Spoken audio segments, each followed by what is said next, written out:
성도 여러분 반갑습니다. 오늘도 우리 주님이 함께 하시는 가운데 하나님이 맡기신 사명 즐겁게 감당한 복된 하루가 되신 줄로 믿습니다.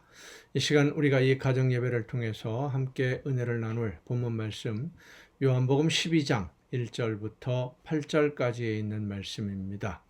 요한복음 12장 1절부터 8절까지 봉독합니다. 6월절 엿새 전에 예수께서 베다니에 이르시니 이곳은 예수께서 죽은 자 가운데서 살리신 나사로가 있는 곳이라. 거기서 예수를 위하여 잔치할새 마르다는 일을 하고 나사로는 예수와 함께 앉은 자 중에 있더라. 마리아는 지극히 비싼 향유 곧 순전한 나드 한 근을 가져다가 예수의 발에 붓고 자기 머리털로 그의 발을 닦으니 향유 냄새가 집에 가득하더라. 제자 중 하나로서 예수를 잡아줄 가룟 유다가 말하되 이 향유를 어찌하여 300데나리온에 팔아 가난한 자들에게 주지 아니하였느냐 하니 이렇게 말함은 가난한 자들을 생각함이 아니요 그는 도둑이라 돈 괴를 맞고 거기 넣는 것을 훔쳐감이러라. 예수께서 이르시되 그를 가만두어 나의 장례할 날을 위하여 그것을 간직하게 하라. 가난한 자들은 항상 너희와 함께 있거니와 나는 항상 있지 아니하리라 하시니라. 아멘. 마리아가 예수님에게 나드 향유를 부어드린 일에 대해서 제자들 중에 가룟 유다가 나서서 책망을 했습니다마는 예수님은 마리아의 행동을 기쁘게 받아들이셨습니다. 왜냐하면 가룟 유다의 생각, 다른 제자들도 비슷한 생각들을 가지고 있었겠죠. 예루살렘에 올라가서 예수님이 메시아로서 활동을 하실 것이다 라고 하는 이런 생각과는 다르게 예수님은 이번 6월절이 대속의 제물이 되는 그때가 되었음을 알고 계십니다. 그래서 그 죽음을 준비하고 있는데 제자들 중에 그 누구도 마리아도 마찬가지고 거기 있는 사람들이 다 마찬가지였었지요. 그 누구도 예수님의 죽음을 예상하는 사람은 아무도 없었습니다. 예수님의 죽으심을 예상하지 못했기 때문에 나사로의 집에서 열리는 이 잔치, 그 잔치에 참석한 사람들 흥겨울 수밖에 없죠. 이제 예수님이 예루살렘에 올라가시면 메시아로서 활동을 시작하실 수도 있다. 이런 것 때문에 기대가 되기도 하고 흥분도 되고 이렇게 흥겨운 잔치가 벌어졌지만 죽음을 맞이해야 하는 예수님의 마음은 착잡할 수밖에 없습니다. 나중에 나오는 말씀이지만은 그 6월절 만찬을 마친 다음에 제자들과 함께 가시면서 예수님이 하신 말씀을 보면 내가 심히 고민하여 죽게 되었다라고 할 정도로 예수님의 마음은 여러 가지로 아주 복잡하고 고민이 될 수밖에 없는 그런 상황이었는데 이 마리아의 행동, 향유를 예수님께 부어드린 이 행동은 죽음을 맞이할 준비를 하고 있는 예수님의 마음을 세상 사람들 아무도 몰랐고 제자들도 몰랐고 가장 가까운 측근들도 몰랐지만 하나님은 아시는, 그래서 예수님의 마음을 위로하는 하나님의 손길로 예수님은 받아들이셨던 것입니다. 그래서 마리아는 나사로의 다시 살아남음에 대한 감사함으로 예수님께 향유를 드렸는데, 감사함으로 향유를 드렸는데 그걸 표현했는데 예수님의 죽음을 준비하는 예물을 드리는 그런 역할을 또 감당한 것입니다. 감사했더니 그것이 또 다른 일들을 준비하는 하나님의 역사를 이루어가는 도구가 되었다라고 하는 것이죠. 그래서 예수님은 마리아의 마음을, 그 선물을 기쁘게 받으셨고 오히려 칭찬을 했던 겁니다. 그리고 이제 제자들에게 말씀하십니다. 예수님이 말씀하시는 내용, 오늘 우리가 함께 묵상해야 될 주제이기도 합니다마는 가난한 자들은 항상 너희와 함께 있지만 나는 너희와 항상 함께 있지 않을 것이다 라고 하는 이 말씀, 가난한 자들을 구제하고 돕고 섬기는 것을 하지 말라고 예수님이 말씀하신 것이 아니죠. 해야 될 때가 있다는 겁니다. 하나님의 나라를 위해서 예수님께 드려야 될 때가 있고 또 가난한 자들을 섬겨야 될 때가 있고 때가 있는데 지금은 예수님에게 드려야 할 때다라고 하는 것을 말씀하시는 이 말씀을 한마디로 표현한다면 이렇습니다. 할 수 있을 때 해야 된다. 할 수 있을 때. 우리가 흔히 하는 말 중에 부모님에게 효도를 하려면 살아계실 때 해야 된다라고 우리가 잘 알고 있는 이야기입니다. 그렇게 늘 말합니다. 모든 자녀들이 이 사실을 알고는 있지만 부모님이 돌아가시고 난 후에야 생각하게 되고 후회하게 되고 실감하게 되는 경우들을 많이 보게 됩니다. 돌아가신 후에는 아무리 효도를 하려고 해도 할 방법이 없지요. 마찬가지입니다.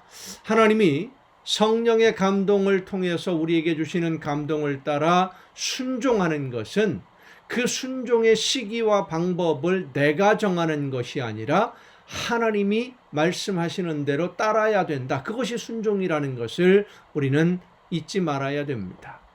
순종하거나 충성하거나 헌신하는 이 모든 신앙생활의 일들이 우리의 삶이 성령의 역사하심으로 나에게 알려주실 때 그때 해야 되는 것이지 내가 할 만할 때 혹은 내가 생각해서 지금이 가장 좋은 때다 이렇게 시기를 정하고 때를 정하고 내가 정할 수 있는 것이 아니라는 겁니다. 성령께서 말씀하실 때 순종하는 거예요.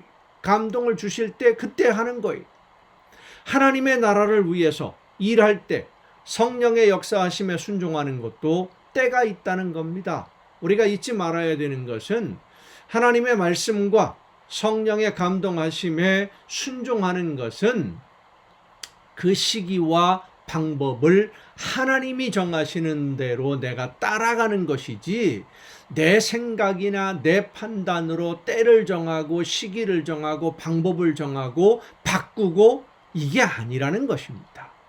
하나님이 기뻐하시는 일이 무엇인지 나에게 알려주시고 하나님이 원하시는 일을 나에게 말씀하실 때 즉시 그 말씀대로 순종하는 것이지 내가 생각해 보니까 지금은 때가 아닌 것 같아서 내가 생각해 보니까 지금은 그렇게 해서는 안 될 것 같아서 다음으로 미루었다가 때가 되면 적당한 시기에 해야지 그것은 순종이 아닙니다. 내가 주인 노릇하는 것입니다. 내가 판단해서 가장 효과가 있을 것 같은 방법으로 하는 것이 아니라 하나님이 말씀하시는 대로 따르는 것 그것이 바로 순종입니다. 때로 하나님의 말씀이 왜 이렇게 해야 되는지 하나님이 주시는 감동을 따라서 그대로 하는 것보다는 다른 방법이 더 효과적일 것 같은데 그런 생각이 들 때도 있어요. 하지만 내 생각이나 내 판단을 더해서 내 생각이나 내 판단으로 일하면 안 됩니다. 마리아는 예수님께 향유를 드려야 되겠다는 감동이 있을 때 다른 거 생각하지 않고 그대로 순종했습니다. 아마도 가룟 유다에게 이런 향유가 있었다고 더 좋은 것이 있었다고 할지라도 그리고 성령의 역사하심으로 그런 감동을 가룟 유다에게 주셨다고 할지라도 그는 순종하지 않았을 겁니다. 그리고 나서 나중에 그러겠지요. 이렇게 될 줄 몰라서 그랬다. 이렇게 될 줄 몰랐다. 순종하지 않는 사람들의 공통점, 순종하지 않는 사람들이 하는 공통적인 이야기가 뭐냐면요. 이렇게 되리라고 미리 알려주셨더라면 내가 그때 순종했을 텐데. 이런 말입니다. 그런 말을 공통적으로 해요. 여러분, 순종은 믿음으로 하나님이 말씀하실 때 그대로 따르는 것이 순종이지 결과를 미리 알고 나서 하는 것이 그것은 순종이 아닙니다. 다시 말씀드립니다마는 순종하는 것도요 때가 있습니다. 아무 때나 하는 것이 아닙니다. 이스라엘 백성들이 애굽에서 나와서 광야를 지나서 가나안을 눈앞에 두고 정탐을 했죠. 40일 동안. 그리고 나서 정탐꾼들의 보고를 받으면서 그들은 하나님의 약속을 안 믿었어요.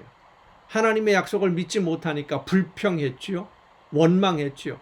차라리 애굽으로 돌아가는 게 낫겠다.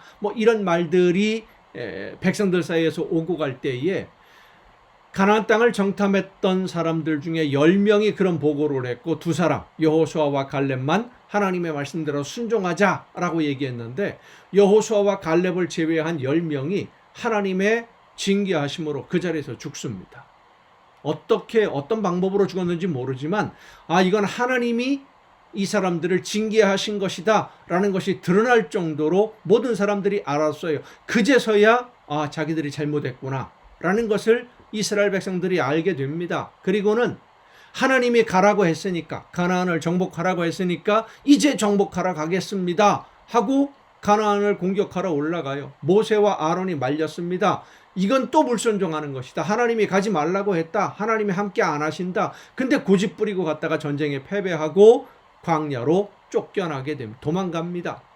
가라고 할 때는 못 간다고 하다가 이제는 가지 말라 그러니까 전에 가라고 했으니까 가겠습니다. 하나님이 가라고 했지 않습니까? 이건 고집 부리는 거고요. 하나님 앞에서 불순종입니다. 다시 말씀드립니다마는 순종하는 것도 때가 있습니다.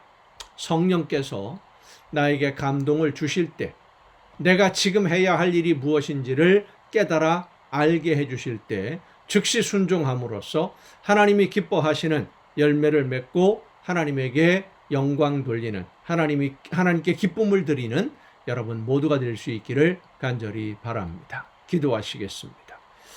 은혜와 사랑으로 오늘도 저희들을 인도하여 주시고 감동시켜 주시며 원하시는 일들을 이룰 수 있도록 저희들에게 말씀해 주시는 아버지 하나님, 순종도 때가 있음을 늘 잊지 않게 하옵시고 때와 방법을 내가 정하는 것이 아니라 하나님이 말씀하시는 때에 말씀하시는 대로 순종함으로써 마리아처럼 예수님에게 기쁨을 드리고 칭찬 듣는 우리 모두가 되게 하여 주시옵소서. 이 모든 말씀을 예수님의 이름으로 기도하옵나이다. 아멘. 오늘도 여러분 수고 많으셨습니다. 내일 또 정한 이 시간, 이 가정 예배를 통해서 여러분 모두 함께 다 같이 다시 만날 수 있기를 바랍니다. 내일 뵙겠습니다.